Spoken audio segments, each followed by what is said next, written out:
बीते दिनों मध्य पूर्व के दो पुराने दुश्मन ईरान और इसराइल आमने सामने आ गए थे। ईरान ने इसराइल पर मिसाइलों और ड्रोन से हमला किया, तो वहीं इसराइल ने भी जवाब में उस पर मिसाइल दागे। लेकिन ये पूरा मामला एक व्यापक अंतर्राष्ट्रीय संघर्ष बनने से बस कदम भर की दूरी पर रुक गया। ये पहली बार है जब ईरान और इसराइल ने सीधे तौर पर एक दूसरे पर हमला किया।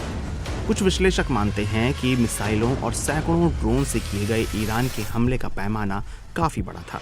ये यूक्रेन पर किए गए रूस के हमले से भी कहीं अधिक बड़ा था। हालांकि ईरान ने जो 300 से ज्यादा ड्रोन और मिसाइलें इसराइल की तरफ छोड़ी थीं, उनमें से ज्यादातर को या तो गिरा दिया गया या फिर वो रास्ते में नाकाम हो गए। हालांकि इसके बावजूद पश्चिम के कई लोग 13 अप्रैल को ईरान के इसराइल पर हमले और इसके बाद इसराइल की सीमित प्रतिक्रिया को सकारात्मक नजरिए से देखते हैं। वो मानते हैं कि ईरानी हमलों का सटीक अनुमान लगाकर उसे रोक पाना खुफिया स्तर पर इसराइल के लिए बड़ी कामयाबी है। वो मानते हैं कि इसराइल की सुरक्षा इसराइल के सहयोगी देशों के सैन्य कोऑपरेशन का उदाहरण है। वो कहते हैं कि इस मामले के बाद ईरान और इसराइल दोनों ने ये सीखा है कि तनाव बिना बढ़ाए कैसे काम करें। ईरान के हमले के बारे में कहा गया कि इसकी जानकारी पहले ही कुछ देशों को मिल गई थी। इसी जानकारी की मदद से अमेरिका, सऊदी अरब और जॉर्डन जैसे देशों को इसराइल की सुरक्षा के पक्ष में रहने के लिए मना सका।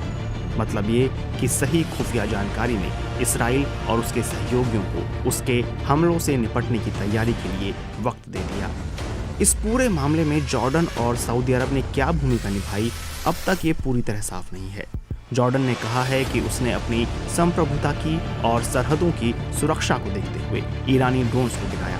माना जा रहा है कि अमेरिका को जानकारी सऊदी अरब ने दी और इस दौरान उसने यमन से ईरान समर्थित सशस्त्र गुटों से खतरे पर नजर बनाए रखी। कुल मिलाकर ये कहा जा सकता है कि अमेरिकी, ब्रितानी, फ्रांसीसी, जॉर्डन और सऊदी अरब की सेनाओं ने ये साबित कर दिया कि हवाई सुरक्षा के मामले में ये सेनाएं साथ मिलकर काम कर सकती हैं।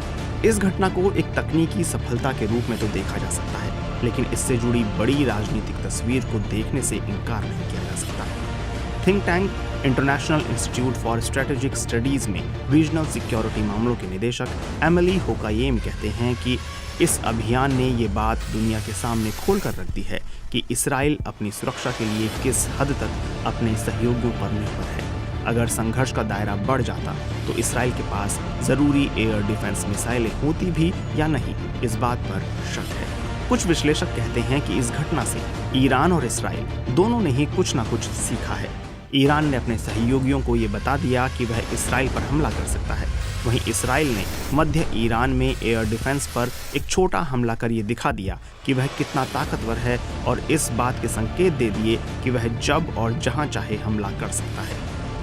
इस्राएली अखबार हारेत्स के लिए रक्षा विश्लेषक अमोल हरेल ने लिखा है कि दोनों देशों ने एक सीमित नुकसान के साथ खेल के पिछले नियमों को बदल दिया है। वे कहते हैं कि इस संकट में मुख्य सबक जो लोगों ने सीखा वो ये है कि ये क्षेत्र युद्ध के कितने करीब आ गया था।